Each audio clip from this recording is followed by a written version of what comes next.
Você sabe disso? Você come como um rei, almoça como um príncipe e janta como um servo. Um plebeu, né? Exato, eu acho isso sensacional. E Eu já aí, vi isso, é verdade.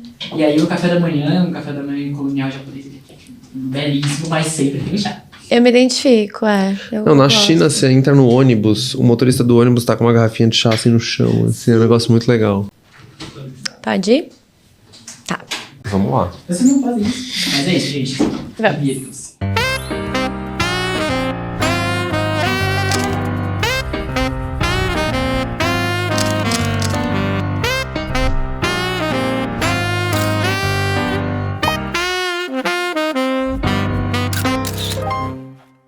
Bem-vindos ao Nem Tão Poliana, um podcast, ou como eu gosto de pensar, a sala de casa pra gente parar, respirar, desacelerar, deixar as coisas lá fora, o sapato na porta e falar sobre as coisas que fazem a gente humanos.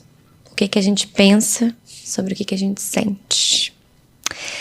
E vamos falar a verdade que a gente tá vivendo um mundo bem estranho?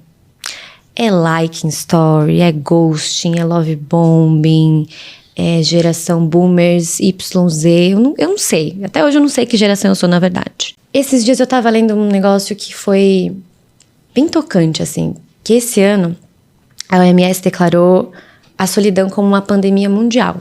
E aí eu fui entender mais sobre esse assunto e caí num episódio de um podcast que eu amo que fala sobre intimidade sintética. E hoje eu trouxe ele aqui pra falar com a gente sobre isso. O meu convidado, ele é psicanalista, escritor, pesquisador, faz análises selvagens que eu amo. E eu tô muito feliz de receber ele aqui. Bem-vindo, André Alves. Obrigado, Poliana. Obrigado pelo convite. Animado. Imagina, obrigada a você. Tô realmente feliz. Assim, é engraçado, né? Que a gente vê as pessoas na tela fria, daqui a pouco a gente tá aqui ao vivo. Corporeidade, né? Exatamente. Vamos falar muito disso. Vamos nessa. Eu queria te perguntar, acho que antes de todas as coisas, como é que é a sua relação com as redes, os aplicativos, esse mundo digital que a gente está vivendo? Putz, mas você já começou querendo me tirar do lugar de analista, né? Um pouquinho, só. Olha, eu acho que eu tô... O Lucas meu sócio do Vibes Análise, a gente brinca que existem diferentes estágios, né? Uhum. As pessoas que são cronicamente online, as pessoas que são terrivelmente online, e eu acho que eu sou uma pessoa perpetuamente online. Então eu uso mais do que eu gostaria. Sério? Bastante. Olha, eu também já perdi o controle há muito tempo. Mas pra mim é uma relação péssima, assim. Tipo o WhatsApp que a gente tava falando aquele dia, assim. Eu tenho ansiedade de abrir. É difícil, né? Essa é uma fabriquinha de demandas muito complicada, né? Uhum, exatamente isso que eu penso da internet, assim. Acho que é muita demanda que ela traz pra mim. Eu queria que você explicasse um pouco, assim, sobre esse conceito da intimidade sintética. Porque eu acho que isso permeia muito o assunto que a gente tá abordando aqui. Você tem tempo, né? Temos. Temos tempo e interesse. Bom, vamos lá. Acho que você começou no lugar em que grande parte da minha pesquisa transita, que é essa ideia de solidão. A gente pensar na solidão como... Convocando alguns nomes da psicanálise já pra gente começar, mas se a gente pensa na solidão, por exemplo, na obra do Winnicott, do psicanalista inglês, o Donald Winnicott, a solidão ela é um estado conquistado, né? É muito importante no nosso desenvolvimento quando a gente aprende que, a gente não é o nosso cuidador, a gente tem corpos diferentes, inclusive, e a gente não precisa estar o tempo inteiro sendo amparado. É meio repetitivo, né, o que eu faço em relação a esse assunto, mas a espécie humana ela é curiosa, porque ela é uma espécie muito dependente, né? A gente passa muito tempo da nossa vida dependendo dos nossos cuidadores. Muito mais do que o reino animal, quando a gente para pra olhar, né? Exato.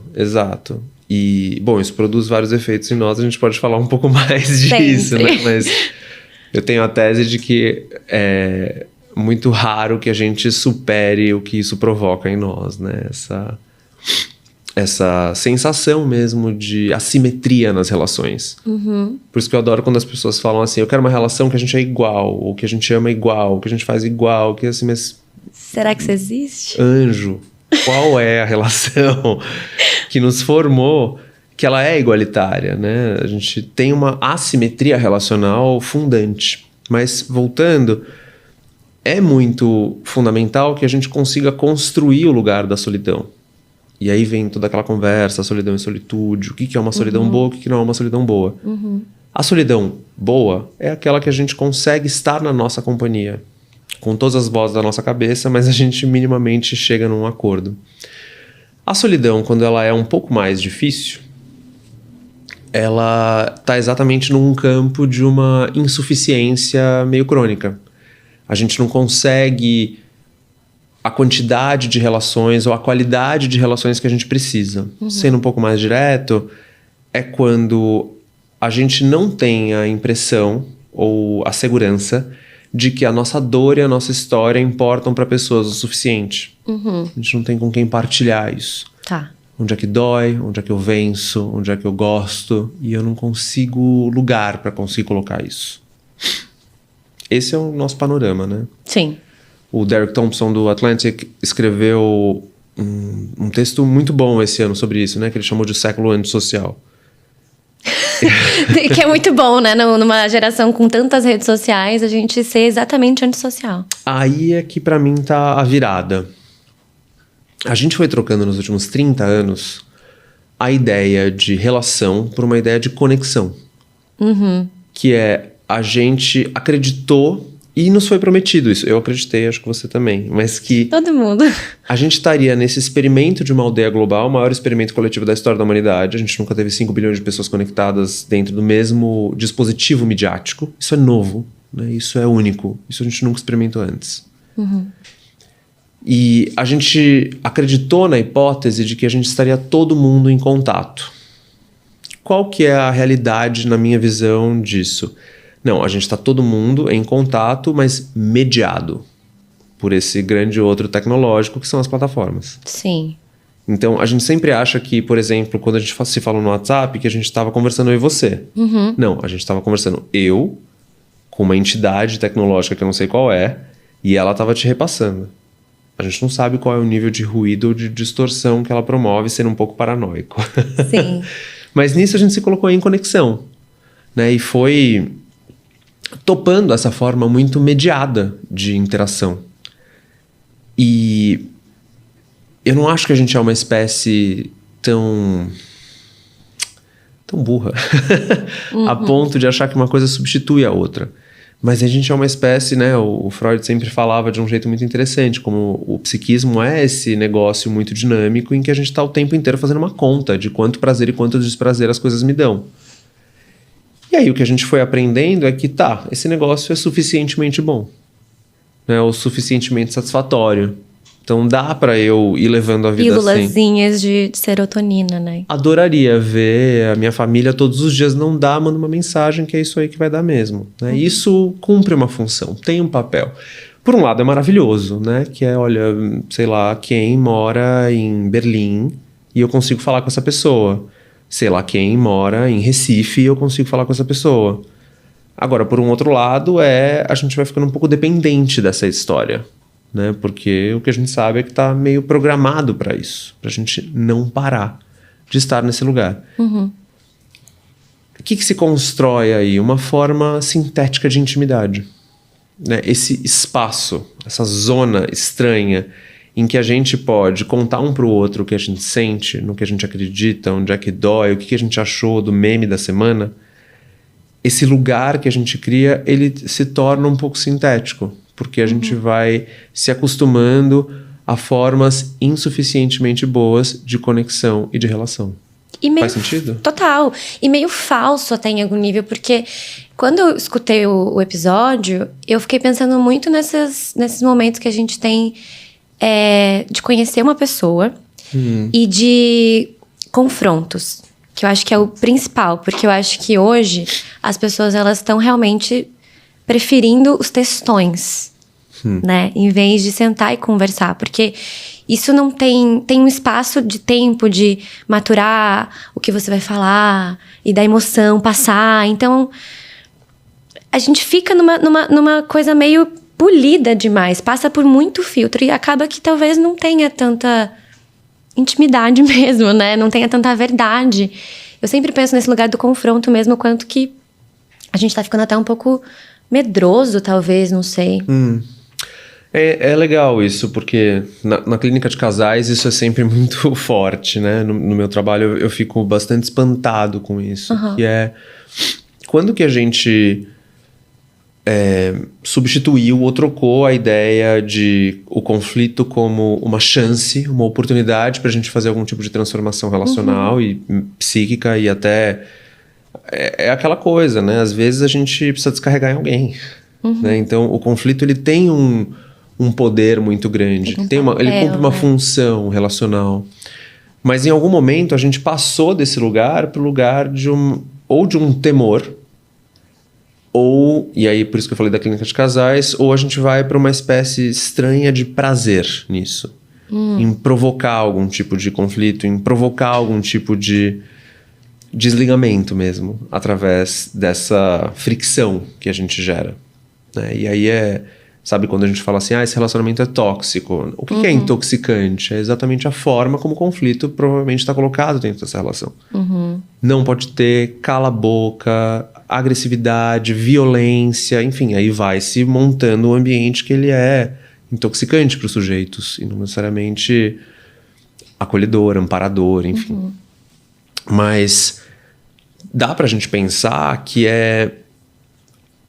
o produto desse tempo, na minha visão pelo menos, é uma espécie de necessidade contínua de mediação do conflito.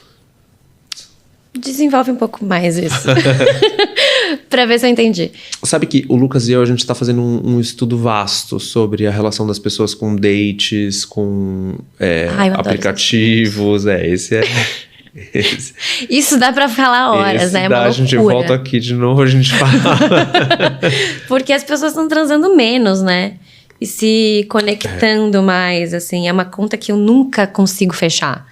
Não faz sentido essa conta. A gente fala que... Nem nada, né? Porque eu vejo muito isso, assim, que fala-se muito, né? Que é uma geração que transa menos, que se relaciona menos. Mas também, por outro lado, nunca se teve tanta opção. Tantos aplicativos, né? Para relacionamento. Tantas formas de conhecer uma pessoa. Como que isso se dá na psicanálise, assim? Analisando isso de um lugar realmente... O que a gente tem observado e temos aí uma longa trajetória de episódios que a gente fala sobre esse assunto, paixões bloqueadas, o manual impossível da rejeição e até o intimidades sintéticas, que tem uma necessidade muito... E a gente está escutando isso muito frequentemente nas pesquisas de campo que a gente faz lá no Float Vibes, no nosso instituto, que é uma necessidade grande de mediação, principalmente da mediação da espontaneidade e do conflito. Então, isso, assim, tem muita gente muito boa estudando isso faz muito tempo, né? Estamos aí num resultado de pelo menos 10, 20 anos de aplicativos, né? Relacionais. Porque é tudo muito recente, né? Mas, ao mesmo tempo, deu um tempinho aí, né? Dá pra dar né? uma noção, né? E aí, o que a gente escuta com muita frequência? Eu falo com 10 pessoas, eu converso com um monte de gente, mas eu tenho exatamente a dificuldade de passar isso para um encontro presencial. Ou eu marco com um monte de gente, eu acabo não indo em lugar nenhum. Ou eu, na verdade, mudei de ideia, não quero mais e não sei como encerrar isso. Ou eu quero conhecer o máximo de pessoas possível. Ou eu chego lá e a pessoa falou um negócio que eu fiquei muito de bode. Me deu um ranço enorme. Ou o primeiro beijo foi ruim, a pessoa tava com uma roupa ruim, ela me levou num restaurante errado, eu não gosto do que ela falou, eu não gosto da orientação política dela, o pai dela me irrita. É isso que é a necessidade de mediação, né? Que é quando eu chego lá, tem uma espontaneidade, né? Tem uma coisa que se apresenta numa interação que ela é num tempo lógico, né? Num tempo presente, né? E não necessariamente num tempo assíncrono. E eu não tô mais sendo mediado, né? Não tem mais alguma coisa me dando esse suporte. Qualquer coisa eu vou lá e bloqueio e posso tirar essa pessoa da minha frente. Então, não perturbe. Exato. Vai se produzindo uma espécie de intolerância à capacidade frustrante que as interações têm, que o conflito gera. né? Exato. E produz. O conflito e a relação, no geral. Eu acho que toda relação, para ela acontecer, ela precisa desses dois elementos. Do conflito e da espontaneidade. Isso é interessantíssimo, né? Tipo, é o que produz muita coisa, o que faz a gente acessar novos espaços, né? Porque todo mundo entende a intimidade como essa espécie estranha de telepatia, né? Nossa, eu e minha amiga, a gente é muito íntimo. A gente tem um negócio que ela sabe o que eu tô pensando.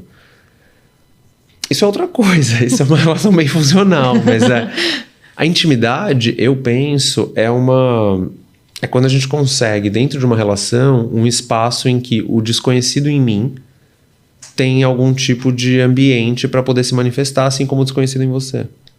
Sabe quando você tá com aquela pessoa que você conhece há milhões de anos, de repente aquela pessoa fala uma coisa e fala assim, nossa, de onde veio isso? Quem é você? Interessante esse conceito de intimidade. Eu nunca tinha pensado por essa... O que é? Surpresa, né? É o espanto, inclusive, né? E a gente consegue conter isso. E conseguir acolher, né? Que isso seja... Escutar, né? Exato. Então, quando a gente tem uma dificuldade ou uma ansiedade relacional, né? Isso no TikTok adora falar sobre esse assunto. Mas quando a gente tem muita ansiedade relacional, a gente tá também tendo notícias de muita gente que tem tido cada vez mais dificuldades de lidar com... E se eu chegar lá e o outro fizer uma coisa que eu não gosto? Ou que vai provocar em mim alguma coisa que abala a minha frágil constituição egóica? De todos nós,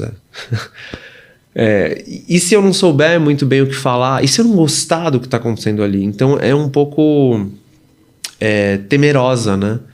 É temeroso esse enganchamento relacional inicial. E é isso que dá pra gente chamar de É como ansiedade. se a pessoa quisesse uma garantia, né? Como se a internet pudesse dar essa garantia. Eu sinto que entra um pouco nesse lugar quando, na verdade, não há garantia de nada. Em nenhum aspecto. Principalmente na vida real. Mas esse é o cálculo básico do neurótico, né? A gente tá o tempo inteiro assim, o que me garante? Nada te garante. Mas eu preciso acreditar que alguma coisa vai garantir. Senão eu não levanto da cama. Né? O que me garante que eu acordo e chego até o final do dia vivo? Pouca coisa garante. Mas existem algumas coisas que eu posso fazer que eu fui aprendendo que, olha, se eu comer, se eu beber água, se eu atravessar na faixa de pedestre, se eu fizer algumas coisas, talvez eu consiga chegar. É o que organiza até o mundo, né? De certa forma. Tem uma coisa, né? Mas aí, ao mesmo tempo, é estranho, porque a gente tem muitas promessas, né? O tempo inteiro. Tá? O mundo tá o tempo inteiro nos dizendo assim, sabe essa dor que você sente aí? Não precisa sentir. Tudo vai se curar, né? Veste aquilo, assiste isso, viaja para aquele lugar. É essa bolsa, é esse sapato, é essa canetinha que você vai espetar, é esse hormônio que você vai tomar. E o tempo inteiro a gente tá... E como é que você vê? Eu fiquei pensando sobre isso, montando a pauta, que, na verdade, essa coisa de rede social, ela nada mais é do que a gente meio que virar o narrador da nossa história. E de uma perspectiva que nós somos o protagonista. Isso é bem complexo quando a gente pensa em sociedade. Como que você vê essa relação da gente estar fazendo isso, da gente estar criando a nossa história ali online, e como que isso afeta a vida real, e principalmente a longo prazo, eu penso muito, assim. Eu acho que um dos problemas da síndrome de protagonista é esse sintoma tão curioso desse grande show do eu. Dá pra gente abrir isso, assim, de várias formas possíveis, mas te escutando, a primeira coisa que eu penso é, tem uma hierarquia implícita nessa narrativa, né? Que é, eu sou protagonista e todo mundo é coadjuvante. Então, eu vou lidar com todo mundo, não como outros. Sim. Que tem mundos internos, que tem suas complexidades, que tem suas dificuldades, Exato. que tem 1 milhão de coisas. Uma vida inteira ali dentro. Exato. Não, o outro é objeto. O outro está ali para fazer parte da minha história e eu vou lidar com o outro da forma que eu bem entender. Responsabilidade afetiva. Pode ser um jeito da gente olhar para isso. Mas eu não sou responsável por nada. Não é anjo, mas ao mesmo tempo, como é que a gente consegue minimamente conviver aqui? Sim. Com o outro como um outro e não como um objeto. Como o público do meu show de Exato. Truman. 2, e essa é a rasteira do narcisismo, né? Porque o narcisismo ele nos coloca numa posição complicada nesse grande show do eu, que é eu excluo a possibilidade da coxia, né?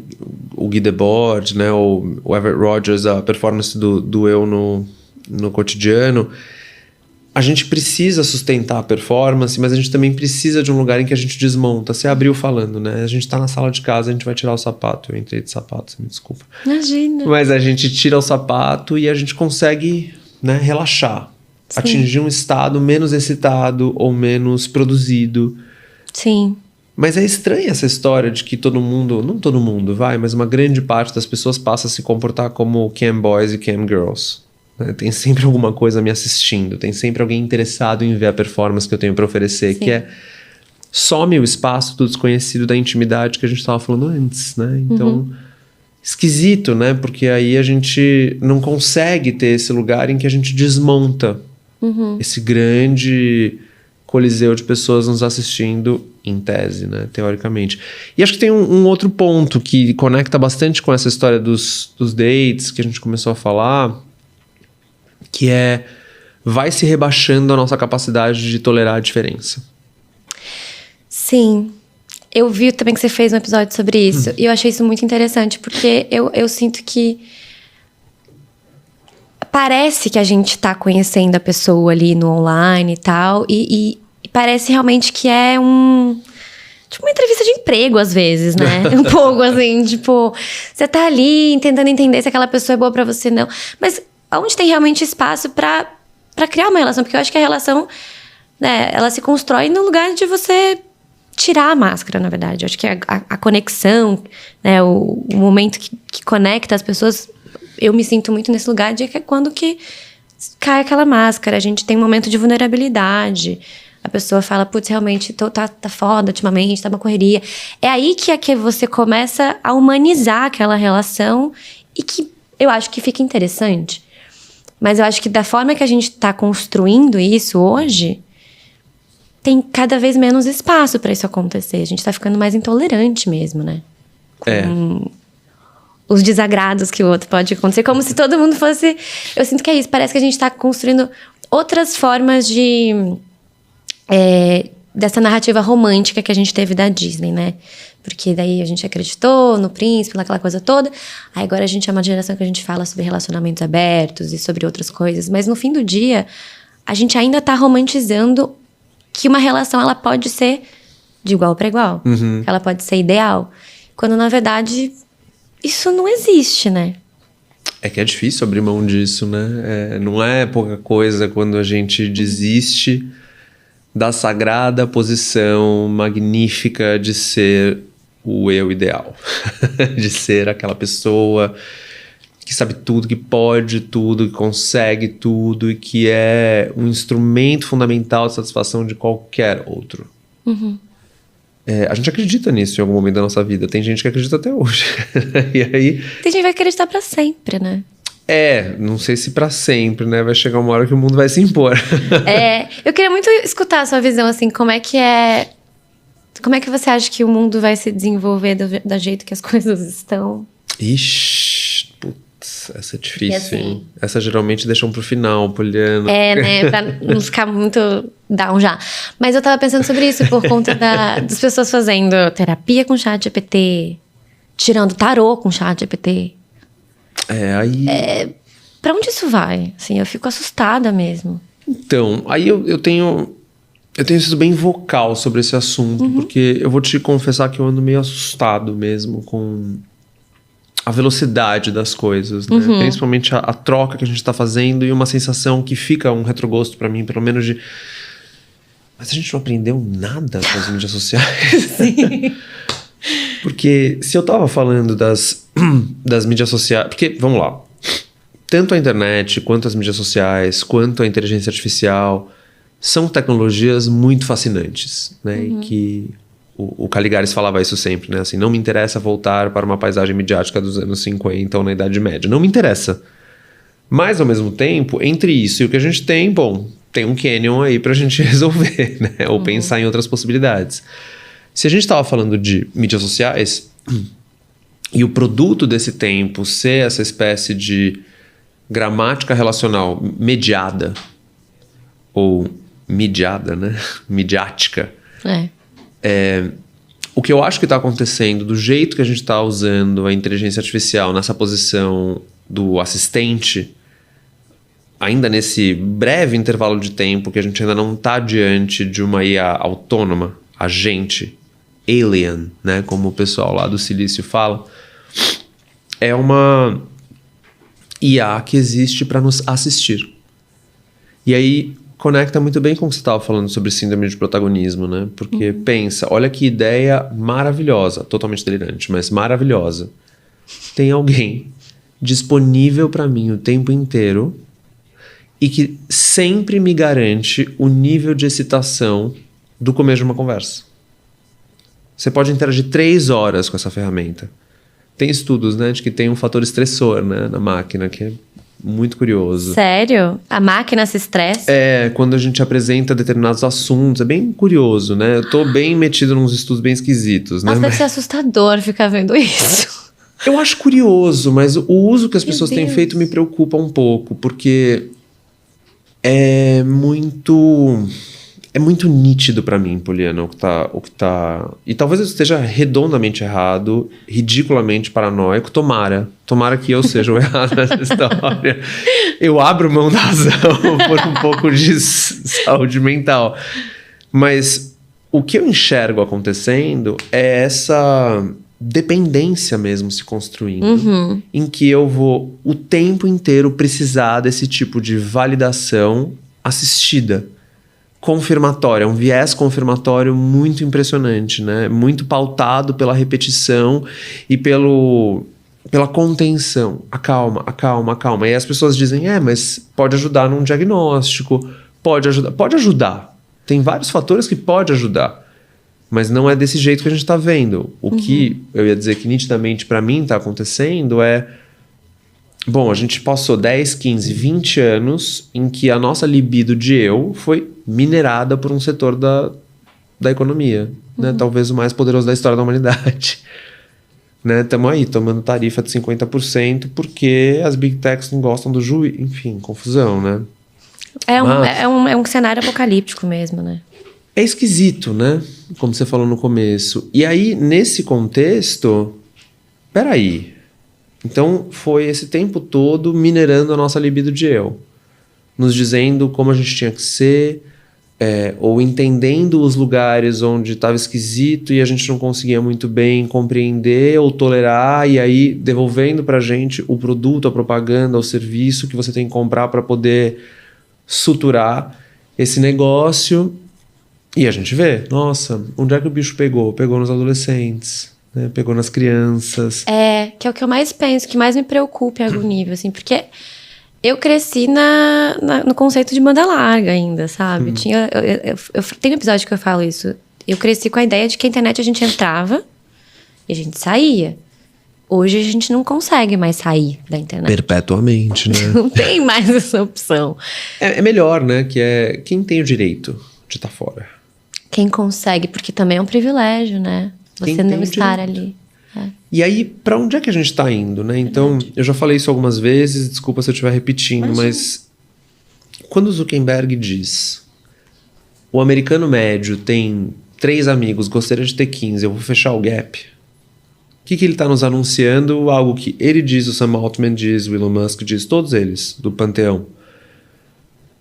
A gente vai agora minerar o nosso campo relacional. Agora eu vou colocar um negócio que vai estar o tempo inteiro interagindo com você e aprendendo... Por isso que essa palavra assistido, para mim, ela é fascinante. Porque, por um lado, tem um sentido de assistência... E, por outro lado, tem um sentido de espectador. Mas não de um espectador passivo que está apenas vendo. Mas sim de um espectador muito ativo que está tomando nota de tudo. E sou paranoico. Eu sei que sou paranoico. Mas é a guerra dos dados mesmo. É isso que está acontecendo. É isso. Olha como foi rápido como a gente substituiu, por exemplo, as pesquisas que a gente fazia mais ativamente, mecanicamente, numa ferramenta de buscas, no Google, por exemplo... Como isso rapidamente está sendo trocado por IA. Não vem mais a resposta, eu não tenho mais que olhar quais são as respostas. Não, já me vem a resposta pronta que esse negócio processou e me entregou. A gente não sabe se o que eu estou recebendo é o que está disponível ou se o que eu estou recebendo é o que a máquina quer que eu receba.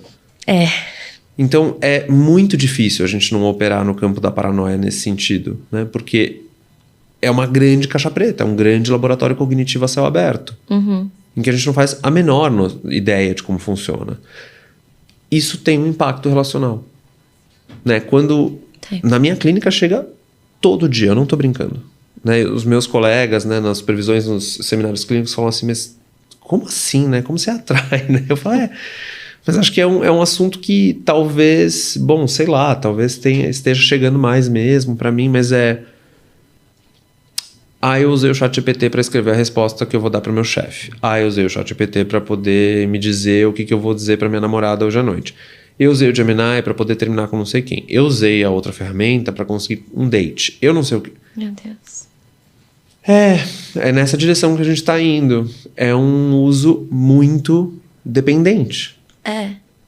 E aí, o que está acontecendo, então, com a nossa constituição psíquica? E talvez agora eu vou ser meio pesado e aí você me tira desse buraco. Tá? Tira. Confiar em você, mas... A gente vai indo numa direção em que... então deixa eu ver se eu entendi.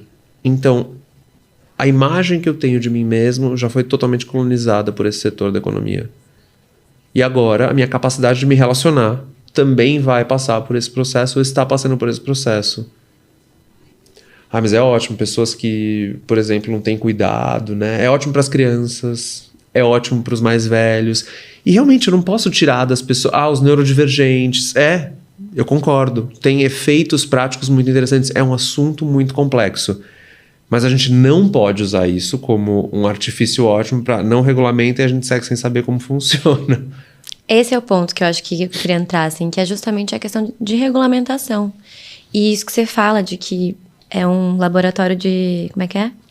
Laboratório cognitivo a céu aberto. Exato, porque a gente falou disso ali antes, assim, eu me sinto bem cobaia. Eu acho que a gente é uma grande cobaia, assim, principalmente o Brasil, porque a gente tá muito solto em relação à legislação, o que estão fazendo com os nossos dados. Eu sinto, do que eu leio, assim, a gente realmente tá numa posição de ratinho de laboratório, assim, não tem o que fazer, não tem como usar outra expressão senão essa, porque não existe esse cuidado, eu sinto que também não há urgência em resolver essas questões, porque talvez seja conveniente mesmo não resolver. Mas pra quem, né? Passou, né? Não sei se você acompanhou essa grande maluca. É porque lidar com as notícias hoje é muito complicado, né? É um volume, né? Parece que a gente tá assistindo a série mais alucinante da história. Não, nem as distopias dão conta de fazer o que a gente tá vivendo. O pessoal da sala de roteiro não se acalma, né? Não, porque tá tarifaço e morango do amor na mesma semana. Mas o que eu acho interessante é assim... Passou, então, no Congresso americano The Big Beautiful Bill. Tem lá uma das questões nesse grande calhamaço de leis nenhum estado estadunidense pode regulamentar a IA pelos próximos 10 anos. Pensa nisso. Não pode, nos próximos 10 anos... Vai estar concentrado, né, na República Federalista, né, nessa que se vangloria muito de... É um novo tipo de guerra, né? Eu acho que é melhor do que isso, né? A Cat Wu, eu acho que é o nome dela, mas posso depois pesquisar para colocar nas referências, mas ela tem uma hipótese fantástica, né? Que é um novo sistema colonial. É um jeito de colonização muito baseado em extração, em violência, em autoridade, em uma espécie de... truculência mesmo, né? É truculento, está sendo truculento, né? Tipo... E rápido, né? Foi muito o que você falou, assim, a velocidade que as coisas estão acontecendo. Acho que nosso cérebro nem foi feito para processar isso tudo nessa velocidade. E eu tava lendo um livro ontem que eu fiquei pensando muito nisso, assim, como que vai ser para gerações futuras olharem para isso. E até, não sei se eu estou sendo paranoica agora, como é que vai ser essa questão de realmente entender o que é um fato verdadeiro e histórico e o que não é. Porque nem as imagens mais a gente consegue ter essa... Eu penso muito ano que vem como é que vai ser ano de eleição, assim. Nossa, porque realmente é assustador. A gente fala de um lugar, assim, às vezes né? A gente tem esse bom humor brasileiro de fazer meme com as coisas, mas é realmente muito preocupante parar pra pensar como que a gente vai conseguir discernir o que é realidade e o que não é mais. É muito preocupante, assim. Tem uma... Tá todo mundo exposto. Uma coisa que eu sempre gosto de dizer que é assim, a gente tem essa narrativa de que vai roubar os nossos trabalhos, né? E não duvido, né? O que a gente tá... O Lucas e eu, a gente pesquisa bastante o mundo do trabalho e é muito impressionante como os trabalhos de entrada estão sendo os primeiros a serem substituídos, né? Então, antes contratava 10 estagiários, agora contrata 2. Né? E vai trocando, assim. E a juventude tem tido muita dificuldade de entrar no mercado de trabalho. Por milhares de questões. Mas tem uma parte curiosa disso que eu fico pensando, que é assim... Antes de roubar os nossos empregos, parece que vai destroçar a nossa capacidade de manter a atenção e de confiar em alguma coisa em alguém, né? Como se fosse anterior, né? Ou nos acostumar a um tipo de slop mesmo, né? Como se diz na internet, mas um tipo de spam, né? Uma informação ou uma imagem construída com um nível bem medíocre e sem muita relevância. O único compromisso disso é nos manter engajado, né? Que é um pouco da lógica do conteúdo, né? Esse tempo de conteúdo o conteúdo ele não é produzido necessariamente para te informar. Não. Né? Ele é produzido para te manter... A palavra conteúdo, ela já se perdeu bastante nesse conceito, né? Ela é muito interessante, porque ela é muito cheia de significados e ao mesmo tempo é um significante bastante vazio. Em que a gente não sabe muito bem o que significa, né? Uma unidade de conteúdo, ela serve para quê? Exatamente, além de nos manter engajados. Produzir um falatório, uma cacofonia infinitas, né? Assim, que a gente segue falando e falando e falando e falando e falando sobre o que a gente está falando. Por que a gente passou um mês falando sobre bebês reborn? Pra que mesmo? Por que a gente tá a semana inteira falando de morango do amor? Então, mas as confeiteiras, claro, tem vários efeitos muito interessantes, é gostoso, queremos experimentar, queremos saber, mas o gancho, ou o engatilhamento cultural que a gente se coloca, né, de é a favor ou é contra, o que você pensa, qual a sua opinião e tal, essa cortina de fumaça enorme que se monta ao redor de qualquer assunto, ela é da gente pensar, né, desconfiar, o que tá acontecendo, né? E aí olha que solução, é um golpe de mestre, Poliana, a gente tem que reconhecer. Tá muito confuso, tá muito difícil, eu vou me refugiar. Eu vou ficar aqui quietinho, namorando o ChatGPT. Ai, gostoso, né? Até porque ele foi feito pra concordar com você, só não tem isso. Sabe que a Jana Rosa tava me contando esses dias que ela briga, né? Que ela entra no ela já discutiu, ela xinga, ela trata mal. Eu confesso que eu já fiquei brava, já falei, olha, você não está me entregando o que eu... Falei, tem um negócio que tá começando a mentir, né? Você viu isso? Ele fala que ele vai entregar um negócio pra você depois e ele não entrega. Aí esses tempos eu peguei e falei, você tá que nem gente, né? Falando que vai entregar depois e não entrega. E eu acho que eu realmente tenho... Ele respondeu, como é que foi? Me desculpe te decepcionar. Ele é passivo, né, o tempo inteiro. Ele tá ali pra me agradar, ele não bate de frente. Não tem essa... Não tem essa relação com a realidade, entendeu? Porque nenhuma pessoa... Em algum momento a pessoa reage, eu acho. Mas é que não é uma ferramenta, né, de correspondência. É uma ferramenta de dissimulação. De dissimulação, olha... É uma ferramenta é uma dissimulação artificial, né? Porque o que é... E ela nem é tão elaborada assim, quanto que eu imagino que já vá vir a ter. Essa parte, pra mim, é a mais interessante de todas. Porque você acha que ela é elaborada ou que vai ser pior? Eu acho que a gente não sabe. Tá. Saiu, né, essa carta assinada por 40 engenheiros diferentes, né? De diferentes empresas, dessas todas, né? Semana passada, falando sobre como... a gente já não sabe mais o que tá tramando. Porque saiu, né? Não estão mais comunicando em inglês, ninguém tá entendendo muito bem o que tá sendo dito, né? Ou feito. É intrincada, a história é complicada, mas é um pouco por aí, né? Mas é assustador, né? A gente tá na virada da autonomia mesmo, né? Assim... A gente falou isso com o Dunker, o Lucas e eu, né? É uma quarta ferida narcísica, né? Então, eu sinto que a internet, ela... vem muito nesse lugar narcísico mesmo, de alimentar todas essas obscuridades, assim, do narcisismo, do protagonismo, E da intolerância com o que o outro não te entregou, que você achou que ele tinha que entregar. Eu acho que isso alimenta muito isso, sabe? E aí vai ficando realmente cada vez mais irreal a expectativa do que é de fato se relacionar. Mas não é um alimento nutritivo. Não. Ele é viciante. É como a gente tentar matar a fome comendo salgadinho e bebendo refrigerante. Não vai matar. Não vai te saciar. É programado pra botou a batata na boca, ela vai dissolver na sua língua antes do seu corpo entender que você tá satisfeito. O que você quer? Mais batata. Não para de comer. Isso vai parar. Isso é sintético. Essa é a hipótese sintética. Que são formas de conter ou de responder aos nossos impulsos que elas não são satisfatórias, elas não nos ajudam a chegar num estado de contentamento.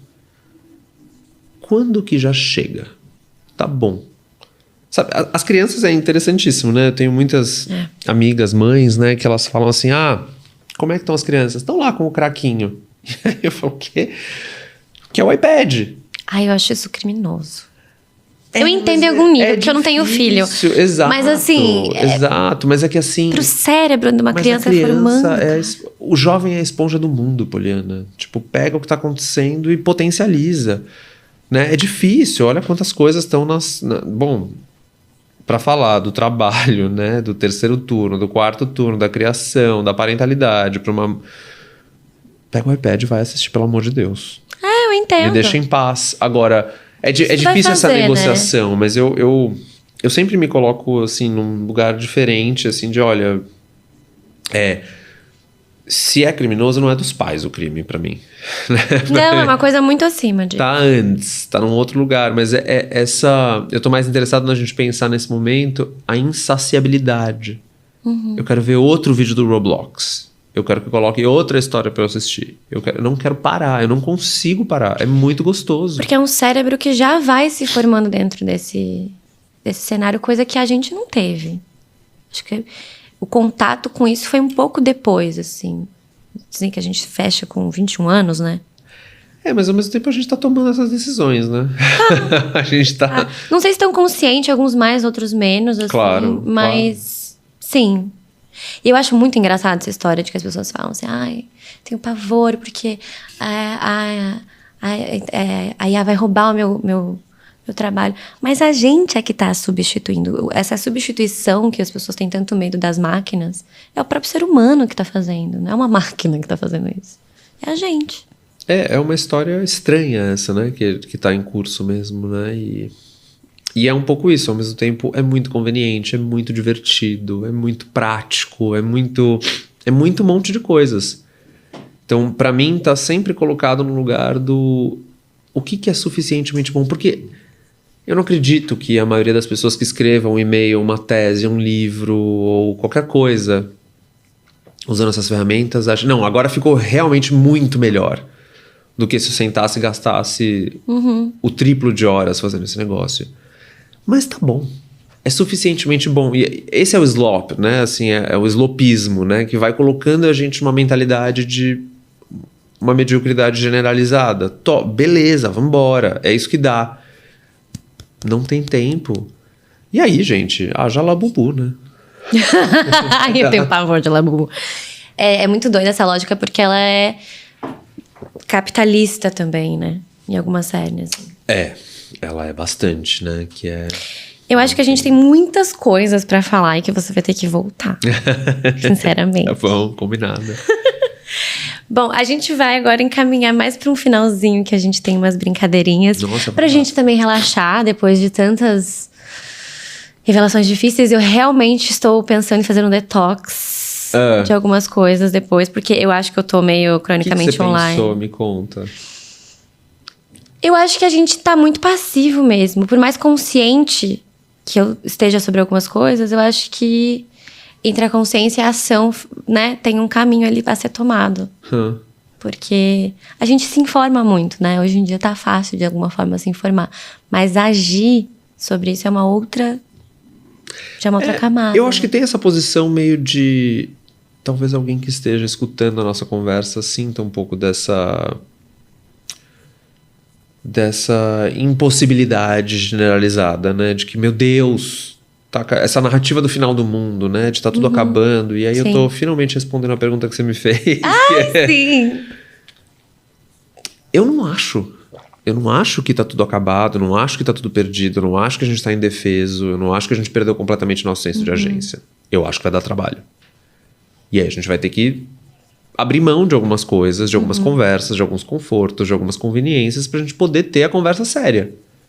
Né? Se comportar como adultos nesse momento. Sim. E aí, nesse sentido, o Jonathan Haidt é bastante polêmico, né? Mas o que escreveu Geração Ansiosa, né? Mega best-seller sobre o efeito...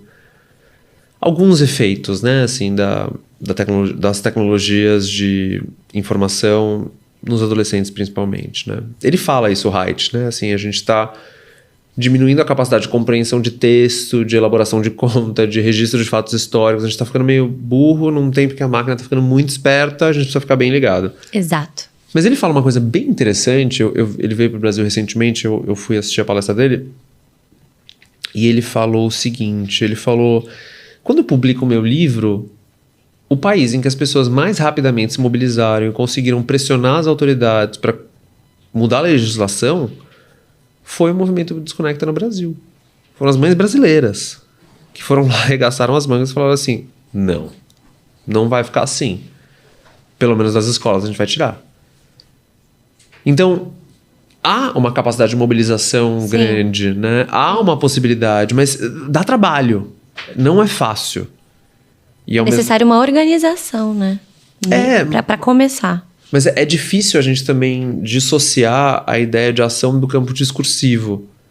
Né? Porque é muito fácil a gente confundir uma ação com um post mal criado ou com um vídeo indignado, né? Assim, a indignação online, ela produz um efeito em nós muito confortante. Né? E todos nós. Só que ao mesmo tempo isso não é suficiente. Tá claro, não é o suficiente, não basta. Né? É a conversa, sei lá, da Rita Von Hunt e de Jamila Ribeiro, faz 10 anos que a gente fala em lugar de fala. Então, como é que a gente consegue atravessar isso e ir para alguma coisa em que as coisas realmente mudem? Sim. Porque alguma coisa estranha aconteceu no meio desse caminho, né? A gente tá nessa situação, mas assim, acho que a gente pode mais. Eu tenho essa crença, assim. Ai, mas que bom te ouvir falar isso, porque dá uma angústia realmente, claro. Mas... também tem, eu acho que um lugar que é isso. A gente já perdeu um pouco o controle, mas talvez ainda dê tempo. Também acho que vai dar trabalho. Acredito nisso. Acredito que vai dar mais trabalho ainda, porque a gente tá desacostumando com a ideia de ter trabalho com as coisas, porque, né, eu acho que essa palavra de ser prático, ela se aplica em muitos níveis ali nessa tanto no date, no aplicativo, em todas essas coisas mesmo. Mas que bom te ouvir falar assim, porque dá um fio de esperança. Mas eu acho que a gente tem que agarrar nesse fio. A gente tem que segurar todo mundo, né? Tô pensando em desconectar um tempo. Ótimo, não faz sozinha. Não, monta um grupo de 3 amigas, nem que seja no WhatsApp. Vocês vão combinar juntas quais são os compromissos do dia. Vocês vão fazer esse trabalho de apoio, de policiamento uma da outra, de olha só, conseguiu ou não conseguiu. Gym Rats, você vai fazer agora com a sua Gym Rats cognição. do Detox. Olha que legal essa dica. Eu tô numa batalha pessoal, que eu não vou deixar o ChatGPT ser mais leitor do que eu. Já tá perdida essa batalha, porque ele tem uma capacidade de compreensão muito mais rápida. Mas assim, eu não posso, eu não vou acreditar no mundo em que eu vou desaprender a ler um livro. Né? Tem um TED do mês passado, né? Assim, no futuro as crianças não vão mais ler livros. Que pena! Não, eu não concordo, não quero essa direção, vou na outra direção. Eu também acho que não, eu acho que todo fluxo tem o seu contrafluxo. Eu também gosto de acreditar nessa teoria, assim, de que... Não sei, cara, tem coisa que não dá pra ser substituída. Já estraguei, né, a sua parte do deixar todo mundo mais feliz no final. Não, a gente também não tem esse compromisso aqui, porque não é nem tão poliana assim, a gente não tem tanta positividade, a gente é realista. Né? Esse nome é muito bom. Mas queria te perguntar, inclusive, isso, porque a gente tem essa bateria de perguntas do final, e essa primeira é perfeita pra te fazer, assim, porque eu tô curiosa. Uma vida sem redes sociais seria mais... silenciosa. Nossa, sim. O seu lado menos poliana, ele vem à tona quando? Quando eu dou play, aquelas... Quando eu acordo. Quando eu acordei pro mundo. Se você fosse uma fruta, que fruta você seria? Ah, olha que ótimo. Eu adoro quando psicanalistas respondem essas coisas. Técnica projetiva, né? Na pesquisa a gente usa muito, né? Curioso o que você vai fazer com essa resposta, mas eu... Cara, eu não sei que fruta eu seria, mas eu tenho um gosto bem peculiar, né? Minha fruta favorita é maçã. Sério? E as pessoas acham muito sem graça. É fruta do pecado, do conhecimento. Então, eu acho ela maravilhosa. Acho que ela tem um branding bom, assim. É a fruta do conhecimento. Ela é muito consistente, Faz né? sentido você ser uma maçã. Ah, é? Nessa perspectiva faz. Se a sua felicidade ela tivesse uma textura, qual seria? Ah, é a areia da praia, né? Adorei. Areia da praia, eu gosto muito de praia. Seda solar, assim, que delícia. Se a sua vida fosse um filme, seria de... Putz, essa é muito difícil, Poliana. Essa eu não vou conseguir. É, ficção científica, sacanagem. Nossa, ficção científica ainda. Uma distopia. Cara, eu não sei qual seria, mas eu adoraria que fosse dirigido pelo meu diretor favorito. Qual? Que é o Wong Kar-wai. Ah, e o meu é o Christopher Nolan. Mas aí, complicado ele dirigir a minha vida, né? Porque é umas tragédias, assim, umas coisas intensas. Um Oppenheimer ali, é um negocinho complicado. Qual personagem você... Isso aqui é interessante também. Qual personagem você escolheria como seu melhor amigo ou melhor amiga? Uau! Essa é ótima também, mas... Sabe que eu acho que Acho que as crianças têm um potencial muito impressionante, né? De sabotar as nossas convicções, né? De descalcificar um pouco da nossa experiência. Eu adoraria alguém da galera ali do Peanuts, né? O Charlie Brown, o Linus, esse pessoal, a Lucy, esse pessoal que é mais o afeto em estado bruto, né? Eu acho interessante essa galera. Nossa, você foi num lugar muito legal, muito positivo, eu amei. O Charlie Schuster era muito interessante, né? A biografia dele é fascinante, né? Nossa, sim, o Snoopy também, né? Que é uma graça. É uma galera engraçada, né? Assim, eu curto quadrinhos, né? Tirinhas, assim. Então é isso, meio André Demer, às vezes, o Malvados, e às vezes o... Eu gostei disso, eu sei que você trouxe uma memória, desbloqueou uma coisa legal. Ai, isso é bom. Se o seu desejo fosse uma comida, qual seria? Uau! É meio tipo, qual a comida favorita, você acha, assim? É que é difícil, né? Porque eu quero te fazer a pergunta de volta o tempo inteiro. Pode perguntar depois, tá tudo certo. Se o meu desejo fosse uma comida... Hoje, se o meu desejo fosse uma comida, eu acho que seria... Sabe, pratos frios, assim? Tipo... Eu gosto de comida fria às vezes, entendeu? O clima tá ameno, né? É, tipo tipo uma salada com uma coisa crua, assim, provavelmente. Hoje meu desejo seria esse. Cara, eu tenho uma relação meio maluca, né, com chás, né? Tipo, é o lugar onde a minha fase oral brilha, né? Tipo, eu gosto muito de chás, assim, é um negócio muito sério pra mim. Que então, legal. Não é uma comida, é uma bebida, mas tá nesse campo... Quentinho. Fase oral. Legal, eu achei ótimo. Se você fosse um cheiro, você seria de quê? Uau!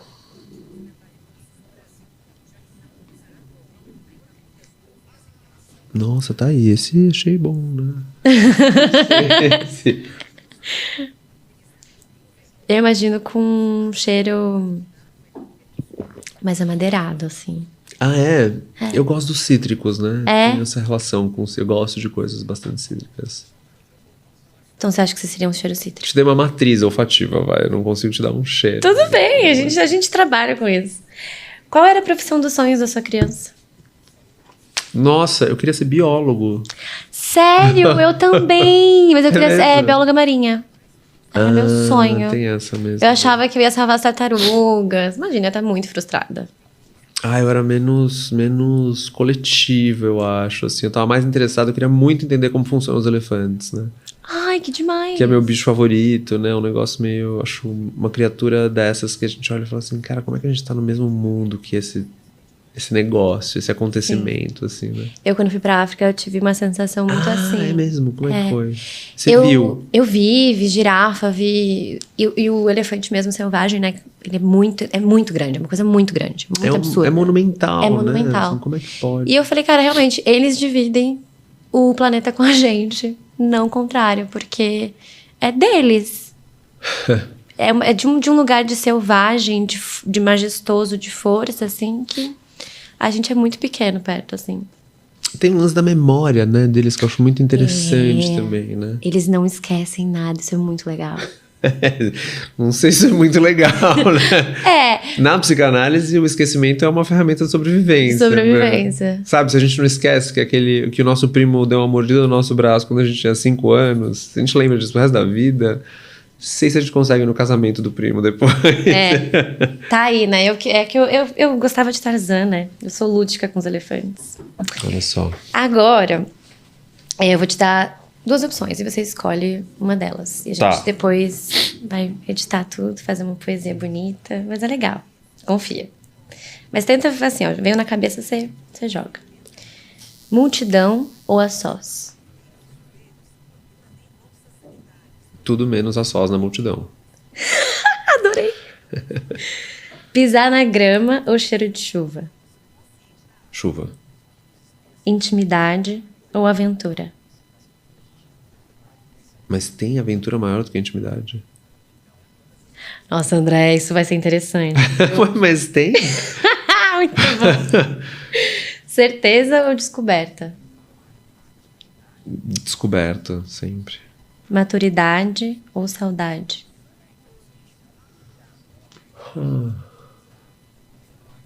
Uau, essa eu não sei também. Saudade? Talvez. Pra fora ou pra dentro? Não dá, né? As duas coisas. Né? De todo psicanalista vai falar isso. Ana Sui fala a mesma não coisa. Existe, né? Porque... Eu amo, porque assim, é uma unanimidade entre vocês. É que a gente tá em relação o tempo inteiro, né? É um negócio, a gente só consegue viver em relação. A gente se forma em relação, a gente se transforma em relação. Então... É uma coisa só, né? É estranha a condição humana, porque a gente tá sempre muito necessitado de olhar pra dentro e pra fora num processo dinâmico que não tem fim. Quer dizer, tem fim, chama morte, né? Mas... Mas em vida a gente vai estar pra fora e pra dentro o tempo inteiro. Essa ideia de só pra dentro é uma ideia de... Isso é o Freud primeira aula, né? Assim, é um retorno ao ambiente ultra-uterino que teoricamente nos conferia uma felicidade oceânica que não é verdade. Mas enfim, isso a gente deixa pra outro. Nossa, a gente já tem 3 episódios já, né, pra fazer. Silêncio ou berrar?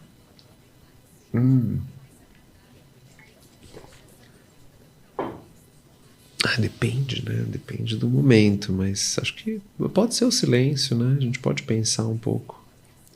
Pra sempre ou partida? Partida. Ousadia ou lucidez?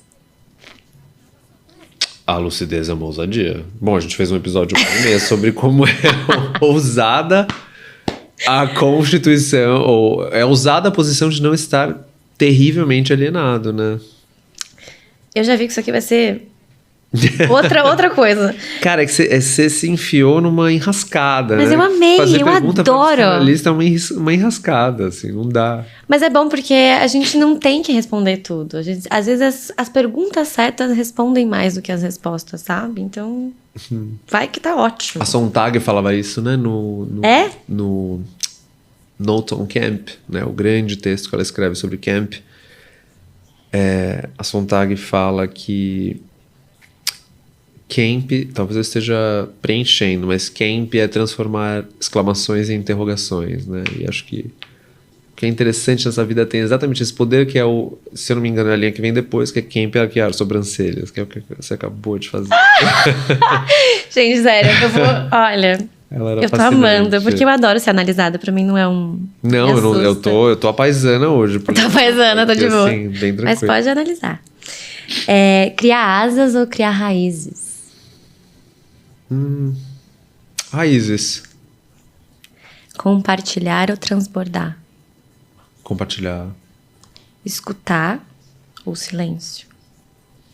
Escutar, não sempre escutar. Mas escutar o silêncio é difícil também, né? Importante. Importante. Estamos aí no círculo completo aí. Ó. Inteiro ou livre? Livre. Inteiro não existe. Inteiro não existe, né? Não existe. Eu também acho que não. Eu tô com você nessa, totalmente. Dividir ou multiplicar? Pode ser compartilhar, que é o que você falou antes. Tem que ser um ou outro, vai. Tá. Dividir ou multiplicar? Multiplicar. Dividir. Dividir. Uma matemática aqui no meio, né? Criador ou criação? Criação. Doçura ou selvageria? Ah. Selvageria. Análise selvagem. Análise silvestre. Sólido ou macio? Acho que depende, né? Mas macio, talvez hoje, pra ser mais sexta-feira. Eu amo que cada dia é uma resposta, né? Isso é bom. Sussurro ou cafuné? Cafuné. Corporeidade. Desejar ou criar? É a mesma coisa pra mim, né? Tá muito junto. Muito junto. Dizem que a gente nunca para de desejar, né? Só quando a gente tem. A gente nunca tem, né? Ixi! É porque a posse é uma ilusão fundamental, né? O desejo, ele é... A função do objeto é falhar. O desejo é necessariamente o que sobra da conta que a gente tenta fazer com o objeto, né? O objeto, ele não nos preenche. O objeto, ele nos contenta com sorte, né? Mas sempre sobra, né? A viscosidade da libido, como o Freud falava, né? Mas o desejo tem essa insatisfação fundamental, né? Uhum. Um pouco a complexidade da vida é o destino que a gente dá para isso, né? Assim, a gente vai acordar todos os dias insatisfeito, radicalmente querendo outra coisa, de vício, mas às vezes dá. Mas é falta, né? É falta. É falta. É falta mesmo. Segredo ou falar? Falar. Dia ou lua? Lua. Claro ou brilhante? Claro. Sol ou doce? Nossa, tô muito confuso agora. Parece que a gente tá numa sessão de esquizoanálise. É sol? Não sei. Adorei. Noite ou aurora? Noite. Nossa, eu também. Ultimamente tá muito frio pra aurora. Meia ou pé descalço? Meia. Amarrar ou soltar? Soltar. E soltamos essa... Nossa, que episódio, tá? Ah, que bom. Intenso, quanta coisa. Eu vou te falar que tô com a minha cabeça borbulhando. Eu falo sem parar, né? Tem esse problema. Não, mas você fala coisas muito importantes e com muito embasamento do que você tá falando, né? Eu tô muito agradecida, tô muito preenchida. Obrigado pelo Pronta pra um convite. detox. Não poderíamos terminar melhor, né? Porque agora que já terminou, vocês podem fazer um detox tranquilos ou ficar só vendo podcast, entendeu? Deixar a rede social de lado. Bom, muito obrigada, André, por estar aqui. Pode continuar essa conversa, tá? Nos comentários, mas também no podcast Vibes em Análise do André. É muito legal, é muito bom. Eu me embaso muitas vezes para fazer as pautas lá, então fica aqui mais um conselho para vocês seguirem. E a gente se vê em breve. Um beijo.